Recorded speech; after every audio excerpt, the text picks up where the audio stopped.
বর্তমান বাজারে শবে বারাত বলে একটা অনুষ্ঠান আমাদের মাঝে অনুষ্ঠিত হয়, হয় না? শবে বারাত একজন মহিলা, আপনাদের দিকে হয় না, আমাদের দিকে হয়, একজন মহিলা শবে বরাতের 15ই শাবানে সিয়াম পালন করছে আর বাড়িতে হালুয়া করছে। জিজ্ঞাসা করে বলছি, খালা তুমি আজকে হালুয়া করলে কেন? বলছে তুমি নবীর দুশ্মন, তুমি তো সে মমতাজুল লামজাবি, তুমি সে হাত ঝাড়া তো রফলি আদাইন করো, তুমি তো পাক্কা নবীর দুশ্মন, তুমি কি বুঝবে? কেন খালা তুমি আজকে হালুয়া করলে কেন? বলছে হালুয়া করছি এই কারণে, তুমি জানো না আজকে নবীর দাঁত ভেঙে দিয়েছিল, নবীজি গোস্ত শক্ত জিনিস খেতে পারেনি, ওই জন্য হালুয়া করে দিয়েছি। ভালো করে বুঝবেন।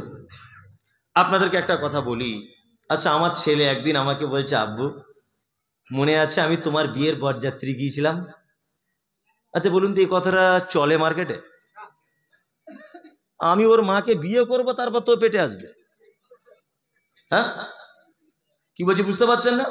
হ্যাঁ, আমি ওকে বিয়ে করব তারপরে তো ও পেটে আসবে। তাহলে আমার ছেলে যদি এটা বলে, আব্বু তোমার বিয়ের বরযাত্রী খেয়েছিলাম, চাটনিটা এত স্বাদ, এ কথা একেবারে মিথ্যা।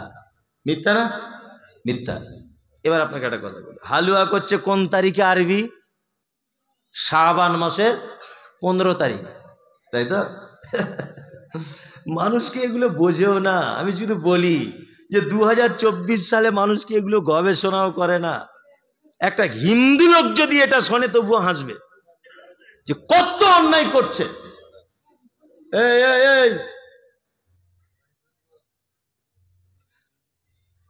হিন্দু লোকও যদি শোনে তবুও জিভ কাটবে, হাসবে, লজ্জা করবে। কেমন?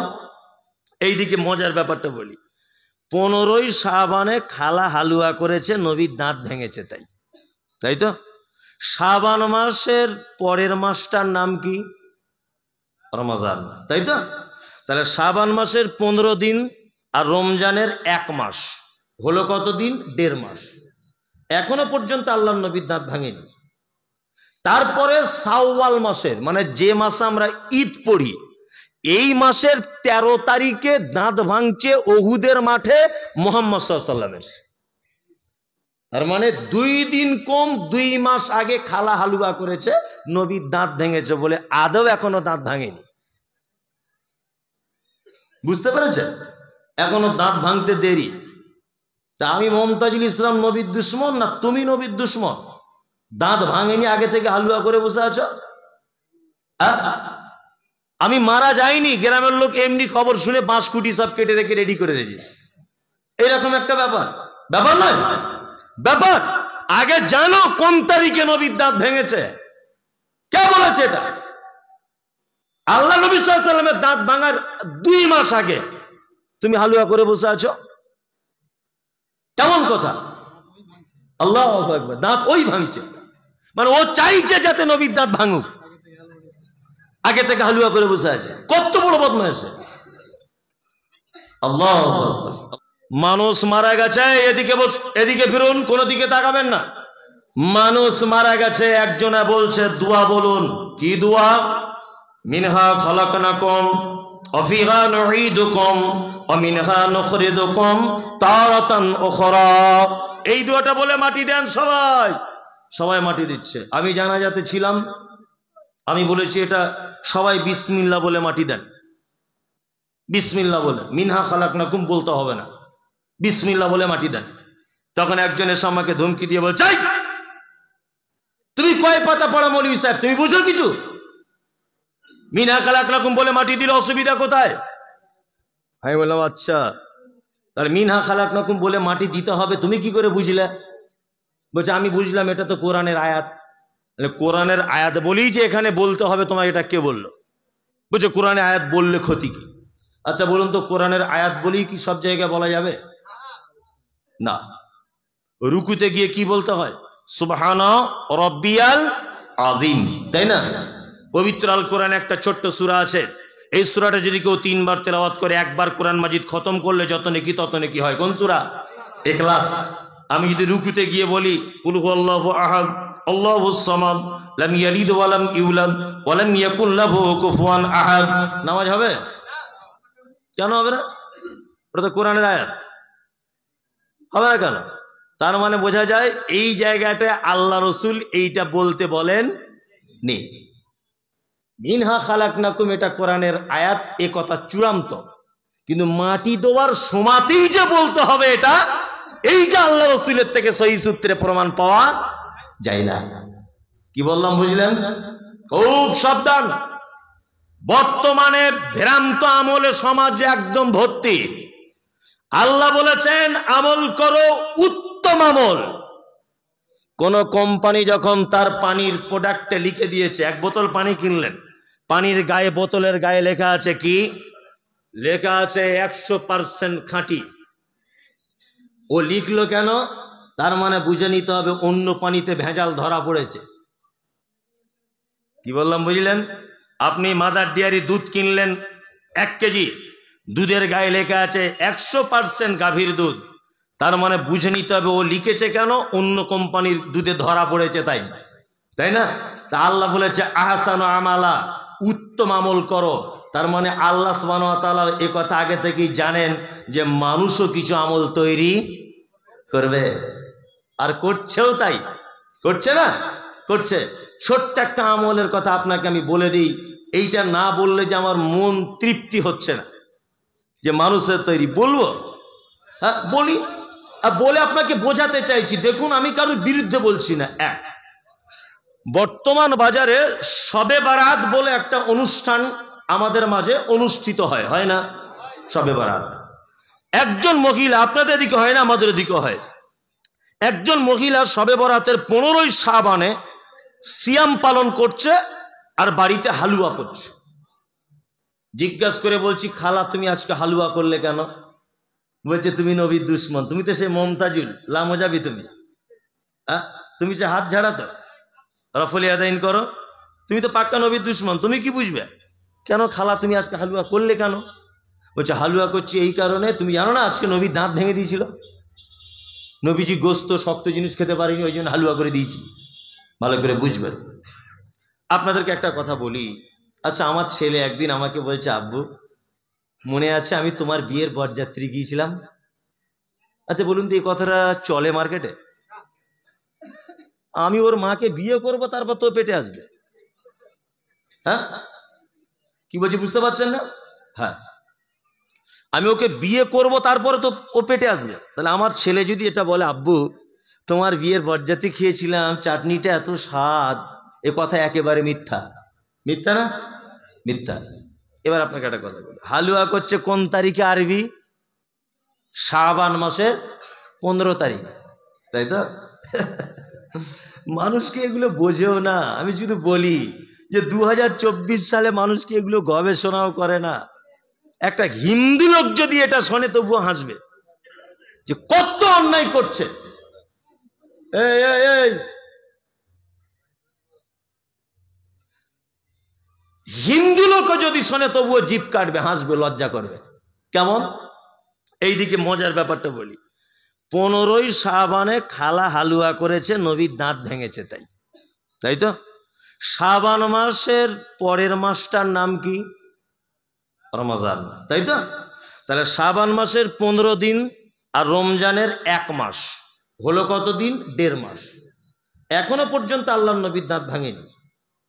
তারপরে শাওয়াল মাসের, মানে যে মাসে আমরা ঈদ পড়ি, এই মাসের 13 তারিখে দাঁত ভাঙছে ওহুদের মাঠে মুহাম্মদ সাল্লাল্লাহু আলাইহি ওয়াসাল্লামের। তার মানে 2 দিন কম 2 মাস আগে খালা হালুয়া করেছে, নবীর দাঁত ভেঙেছে বলে আদৌ এখনো দাঁত ভাঙেনি। বুঝতে পেরেছেন? এখনো দাঁত ভাঙতে দেরি। তা আমি মমতাজুল ইসলাম নবীর দুশ্মন না তুমি নবীর দুশ্মন? দাঁত ভাঙেনি, আগে থেকে হালুয়া করে বসে আছো। আমি মারা যাইনি, গ্রামের লোক এমনি খবর শুনে বাঁশকুটি সব কেটে রেখে রেডি করে রেখেছে, এইরকম একটা ব্যাপার। ব্যাপার নয়, ব্যাপার। আগে জানো কোন তারিখে নবীর দাঁত ভেঙেছে, কে বলেছে এটা? আল্লাহ নবী সাল্লাল্লাহু আলাইহি ওয়াসাল্লামের দাঁত ভাঙার 2 মাস আগে তুমি হালুয়া করে বসে আছো, কেমন কথা? আল্লাহু আকবার। দাঁত ওই ভাঙছে, মানে ও চাইছে যাতে নবীর দাঁত ভাঙুক, আগে থেকে হালুয়া করে বসে আছে। কত বড় বদমাইশ! আল্লাহু আকবার, আল্লাহু আকবার। এবার একটা কথা বলি, আমল করার আগে দুইটা জিনিস মাথায় নিয়ে আমল করতে হবে। কটা জিনিস? দুটা। এক, আমল করার আগে বেদাত বুঝতে হবে। বেদাত কাকে বলে? কি বললাম বুঝলেন? বেদাত কাকে বলে এটা বুঝতে হবে। এবার আপনাকে বেদাত বোঝাতে গিয়ে আমি একটা যুক্তি পেশ করছি, দেখুন এটা বুঝতে আপনার সুবিধা হবে। এক, আমি একজন কাপড়ের ফ্যাক্টরির মালিক। এই লোক আমার কাজ করে না, উনি আলেম মানুষ, ওনাকে দিয়ে বলবো না, এই ছেলেটাকে বলছি। এই ছেলেটা আমার কাজ করে। কি বললাম বুঝলেন? কাজ কি? আমাদের 24 পরগনা, হাওড়া, হুগলিতে মেয়েরা ওই কাঁথার উপরে সেলাই করে ফুলের ডিজাইন করে। আপনাদের এখানে করে? করে কম করে, আমাদের ওখানে বেশি। যাই হোক, এখানকার মেয়েরা বা মুর্শিদাবাদের মেয়েরা বিড়ি টিড়ি বাঁধে, আর আমাদের ওখানকার মেয়েরা কাম সেলাই করে, কাঁথা সেলাই করে। যাই হোক, তা আমি এই ছেলেটাকে বললাম যে তোকে 10টা কাপড় দিচ্ছি, চারিদিকে গোলাপ ফুলের ছবি এঁকে আনবি, গোলাপ ফুলের, আর তুই এঁকে সেলাই করে কমপ্লিট করে আনবি। তোকে প্রত্যেক কাপড় পিছু আমি 200 করে টাকা দেবো। ও কাপড়গুলো নিয়ে বাড়ি গেছে। বাড়ি গিয়ে দেখছে ঘোড়ার ডিম, গোলাপ ফুল না করে যদি টগর ফুল করে দিই তাহলে দেখতে আরো ভালো লাগবে। ও টগর ফুল করে নিয়ে এসছে। আমি কাপড়টা খুলে দেখছি, কি ব্যাপার, গোলাপ ফুল বলেছিলাম, টগর ফুল দেখতে পাচ্ছি। তখন ও বলছে এইটা বেশি ভালো লাগছিল। আচ্ছা বলুন তো, ওর ভালো লাগায় টগর ফুল ও করেছে, ওর ভালো লাগাটা কি আমার মনে শান্তি পাবে? পাবে? পাবে না। দুই, ও যদি গোলাপ ফুলের জায়গায় টগর ফুল যদি করে আনে, তাহলে বলুন তো দেখি ও 200 টাকা করে পাবে না 200 টাকা ওকে জরিমানা দেওয়া লাগবে? কোনটা? জরিমানা দেওয়া লাগবে, তাই না? এইবার আল্লাহ তাআলা কি বলছেন দেখুন। আল্লাহ তাআলা বলছেন, মামা আতাকুমুর রাসূল ফাখুযুহু ওমা নাহাকুম আনহু ফান্তাহু। আমার নবী যেটা দেয় সেটা গ্রহণ করো, আমার নবী যেটা নিষেধ করে সেটা থেকে দূরে থাকো। আপনাদেরকে একটা মজার কথা বলি, এর নাম বেদাত। বেদাত হচ্ছে সেটা ইসলামে নাই, হাদিসে নাই, কোরআনে নাই, নেকির উদ্দেশ্যে মানুষ করে, আমল মনে করে, তার নাম বেদাত। কি বললাম বুঝলেন? নেকির উদ্দেশ্যে করে, আমল মনে করে, তার নাম বেদাত। বেদাত কত ভয়ঙ্কর! কুল্লু বিদআতিন যালালা ওয়া কুল্লু যালালাতিন ফিন্নার। প্রত্যেকটা বেদাত ভ্রষ্টতা, আর প্রত্যেক ভ্রষ্টতাকারী থাকার জায়গা ফি মধ্যে, নার মানে আগুন। প্রতিটা নতুন আবিষ্কৃত আমলকারীর জন্য থাকার জায়গা কোথায়? জাহান্নাম। বেদাতকারী থাকার জায়গা জাহান্নাম। আল্লাহ তাআলা বলছেন, আমার নবী যেটা দেয় সেটা গ্রহণ করো, নবী যেটা নিষেধ করে তার থেকে দূরে থাকো। আপনাকে ছোট্ট ছোট্ট করে কয়েকটা কথা বলি। এক, পায়ের চামড়া, লোহা যদি আপনি প্রতিদিন ব্যবহার করেন লোহা ক্ষয় হয়। মেয়েরা যে কলে পাথরের উপরে কলসি রেখে পানি ভর্তি করে, ওই পাথরও দেখবেন ক্ষয় হয়, হয় না? হয়। তা আপনি যে পা দিয়ে 24 ঘন্টা চলছেন আজকে 60 বছর, ওই পায়ের তলাটা ক্ষয়ে কোনোদিন রক্ত বার হয়ে গেল না? দিনের বেলাতে যতটা ক্ষয় হয় আমার আল্লাহ রাতের বেলা ততটা পূরণ করে দেন। আবার বান্দা দিনের বেলা চলাফেরা করবে, যতটা ক্ষয় হবে আবার রাতের বেলা তত কি পূরণ হয়ে যাবে। শুধু দেহর সিস্টেমটা দেখুন। বেদাত বোঝাতে গিয়ে আপনাকে বলছি, এক, এই যে চোখের এই বুরুটা, এইটা তো নিচের দিকে দিতে পারতেন, এটা উপরে দেওয়ার কারণ কি? কারণ হচ্ছে এই যে উপর থেকে ঘাম ঝরে আসবে কপাল দিক দিয়ে, ও এইটা ভেদ করে যাতে মনির ভিতরে প্রবেশ করতে না পারে, চোখটাকে গাঁট করা হয়েছে। কি বললাম বুঝলেন? হ্যাঁ, একটা বৈজ্ঞানিক তথ্য আপনাকে বলছি, শুনতে খারাপ লাগলেও ঘটনা সত্য। মেয়ে এবং ছেলেদের বুকের স্থানে কালো দাগ থাকে। কেন থাকে? ওটা একটা বর্ডার। মা যখন ঘেমে যায় ব্লাউজ পরে থাকার কারণে, মায়ের শরীরে যে ঘাম হয় তার বুকের স্থানের কালো দাগের বাইরে বাইরে ঘাম ঝরে পড়ে যায়, কালো দাগের ভিতরে ঢোকে না। কারণ কি? বাচ্চা দুধ পান করলে ঘামের ভিতরে থাকা জীবাণুই বাচ্চা আক্রান্ত হয়ে যেতে পারে। এটা আল্লাহ সুবহানাহু ওয়া তাআলা মানুষকে আকৃতিতে যে গঠন দিয়ে তৈরি করেছেন, এগুলো তার লজিক। এবার আপনাকে একটা কথা বলি, আচ্ছা বলুন তো, হাতে যে চামড়াগুলো দিয়েছেন প্রত্যেকটায় দাগ আছে, 4টে করে, আছে না নেই? আছে। কেন? আল্লাহ জানে বান্দা দুনিয়াতে যাওয়ার পরে তসবিহ করবে, সুবহানাল্লাহ সুবহানাল্লাহ সুবহানাল্লাহ সুবহানাল্লাহ, আল্লাহু আকবার, আস্তাগফিরুল্লাহ আস্তাগফিরুল্লাহ আস্তাগফিরুল্লাহ। এটা একটা পদ্ধতি। কি বললাম বুঝলেন? আল্লাহ তো দাগ নাও দিতে পারতেন, দিলেন কেন? কেন? বান্দা আসবে এখান থেকে তসবিহ করবে। আল্লাহ পবিত্র কোরআনে কি বলছেন? কিয়ামতের দিন আঙ্গুল কথা বলবে, হাত কথা বলবে, পা কথা বলবে, মুখ সেদিন বন্ধ থাকবে, চোখ সেদিন কথা বলবে, সারা অঙ্গ প্রত্যঙ্গ সেদিন কথা বলবে। তাহলে তসবিহ করার জন্য আল্লাহ এই সিস্টেম তৈরি করেছেন, তাই না? কিন্তু আমরা সুবিধার জন্য ওইটাকে আবার কেউ কেউ অটোমেটিক তসবিহ কিনে নাম করছি, কেউ কাঠের বিভিন্ন ডিজাইনের তসবিহ, কেউ আবার ওই আপনার লাইটিং তসবিহ ব্যবহার করছে, নিয়ে গুনছে। গুনছে কি গুনছে না? গুনছে। আমি শুধু জোর দিয়ে এইটা বলেছি, তসবিহ হাতে গুনতে হবে, এটাই সুন্নাত। কাঠ দিয়ে তসবিহ করা বেদাত, চলবে না। কারণ তসবিহ একটা আমল, আমলে কোনোদিন পরিবর্তন করা রাইট আপনার নাই, আমলে পরিবর্তন করার রাইট আপনার নাই। কারণ মুহাম্মদ সাল্লাল্লাহু আলাইহি ওয়াসাল্লাম বলেছেন, কি বলেছেন? আল্লাহ বলছেন যে পবিত্র আল কোরআনে, আল ইয়াউমা আকমালতু লাকুম দীনাকুম ওয়া আতমামতু আলাইকুম নি'মাতি ওয়া রাদিতু লাকুমুল ইসলাম দীনা। আমি আজকে থেকে মুহাম্মদ সাল্লাল্লাহু আলাইহি ওয়াসাল্লামকে দিয়ে ইসলামটাকে পরিপূর্ণ করে দিয়েছি, এর ভিতরে নতুন কিছু ঢোকানো যাবে না, কেটে বার করাও যাবে না। মুহাম্মদ সাল্লাল্লাহু আলাইহি ওয়াসাল্লামের যুগে কাঠের তসবিহ ছিল না, প্লাস্টিকের তসবিহ ছিল না, এটা একটা আমল তসবিহ করা। তুমি কেন প্লাস্টিকের তসবিহ ঢোকাতে গেলে? কে তোমাকে ঢোকাতে বললো? এটা বেদাত। আমি আপনাকে বলছি, বাজার থেকে 10 টাকা কেজি বেগুন কিনলে 4 বার দেখতে হয় পোকা আছে কিনা। 500 টাকার নোট আপনার হাতে দিলে 4 বার লাইটে দেখেন টাকাটা জাল কিনা। আপনি যে আমল করে জান্নাত যেতে চাইছেন, সে আমলটা একবার দেখতে হবে না, যে এই আমলটা মুহাম্মদ সাল্লাল্লাহু আলাইহি ওয়াসাল্লাম করেছিলেন কিনা? দেখা লাগবে কি লাগবে না? লাগবে। আমি বলছি মুহাম্মদ সাল্লাল্লাহু আলাইহি ওয়াসাল্লাম বলেছে, আর ও বলছে বড় হুজুর বলেছে।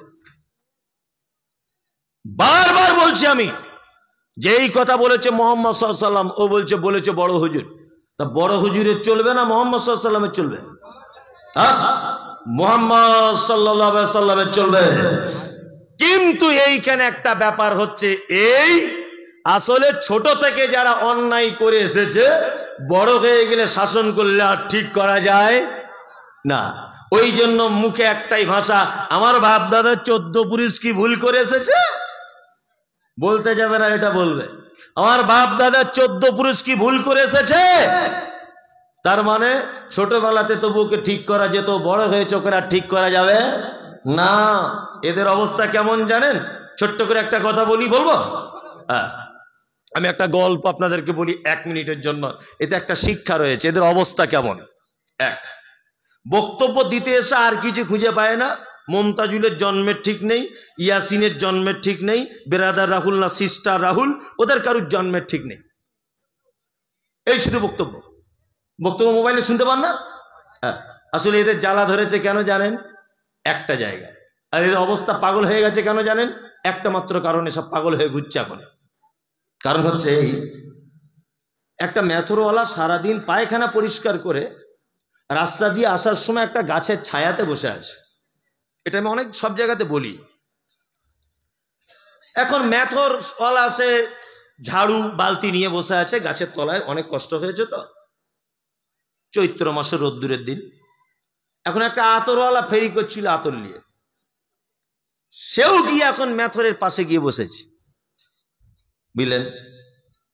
এখন আতরওয়ালা তো এরকম করতে শুরু, কি ব্যাপার, বন্ধ বার হচ্ছে। ও তখন জিজ্ঞেস করছে, ভাই তুমি কি করো? বলছে, আমি লজ্জার কথা বলবেন না, আমি পায়খানা পরিষ্কার করি, মেথর। আচ্ছা আচ্ছা ভাই, তুমি কিছু মনে করো না, তোমার গা দিয়ে গন্ধ বার হচ্ছে। তো বলছে, ভাই আপনি তো বসলেন আমার পাশে, আমি তো আপনাকে বলিনি। বলছে, না আর তো গাছতলা পাচ্ছি না, ছায়াতে বসবো, ওই জন্য বসেছি। তা ঠিক আছে, দুজনেই যখন কাজ করেই খাই আর দুজনে যখন পাশাপাশি বসতে হয়েছে ছায়া বলে, তা ঠিক আছে আমি একটু জান্নাতুল ফেরদাউস আপনার গায়ে মেরে দিই। বাক্স থেকে আতরওয়ালা একটা জান্নাতুল ফেরদাউস বার করে ওই ম্যাথরওয়ালার গায়ে দিয়ে দিয়েছে। ম্যাথরওয়ালার গায়ে দেওয়ার পরে ছটপট ছটপট ছটপট করতে করতে অজ্ঞান হয়ে পড়ে গেছে। আতরওয়ালা তো খুব টেনশনে পড়ে গেছে, কি ব্যাপার, তো মহা মুশকিল, মহা মুশকিল। লোকটা এতক্ষণ ছিল বলে এখন আতর দেওয়ার পরে কেন ছটপট করে, কি ব্যাপার? ও তখন ওকে তুলে টোটো গাড়ি করে মালদার হাসপাতালে নিয়ে গেছে। ভয় করছে যে আমার দোষ হয়ে যাবে কিনা। ডাক্তারবাবু দেখে বলছে, কি হয়েছে? বলছে, তেমন কিছু হয়নি ডাক্তারবাবু, একজন ম্যাথর, আমি একটা আতরওয়ালা, পাশাপাশি দুজন বসেছিলাম, তা ওর গায়ে দিয়ে গন্ধ বার হচ্ছিল বলে আমি জান্নাতুল ফেরদাউস মেরে দিয়েছি একটু। এই লোকটা অজ্ঞান হয়ে গেছে। বলছে, আচ্ছা তাই। নিয়ে ডাক্তার তো জ্ঞানী মানুষ, ও তখন বলছে, এক কাজ করো ভাই, এর কোনো ওষুধে কাজ হবে না। হাসপাতালের পিছনে পুরাতন পায়খানা ঘর আছে, দেখুন, ওখান থেকে একটু মাল হাতে করে হোক আর কিছু করে তুলে এনে ওর নাকে ঘষে দেন। ও গিয়ে পায়খানা ঘর থেকে একটু মাল তুলে এনে টাটকা মাল ওর নাকে ঘষে দিয়েছে, পুরো ভালো, পুরো একদম চাঙ্গা। তখন তখন আতরওয়ালা বলছে, ডাক্তারবাবু এটা আপনি কি করে বুঝলেন, কি করে বুঝলেন? তখন বলছে, আরে পাগল, ও ছোট থেকে মানুষের পায়খানা সেন্ট গন্ধ শুকে শুকে ওর আজকে 60 বছর বয়স, আর তুই যদি হঠাৎ করে বাবা ওকে জান্নাতুল ফেরদাউস মারিস, ও সহ্য করতে পারে? সারা জীবন বেদাত করে করে করে করে মাথা দমদম এয়ারপোর্টের মতো হয়ে গেছে।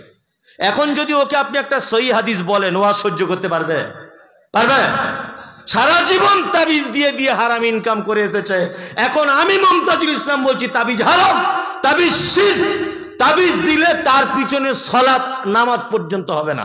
এই কথাকে আর হঠাৎ করে সহ্য করতে পারে? এ তো জান্নাতুল ফেরদাউস, ও তো ম্যাথর।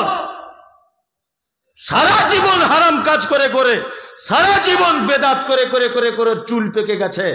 এখন যদি ওকে সহি হাদিস বলি, ও আর মানবে? বলুন, মানবে?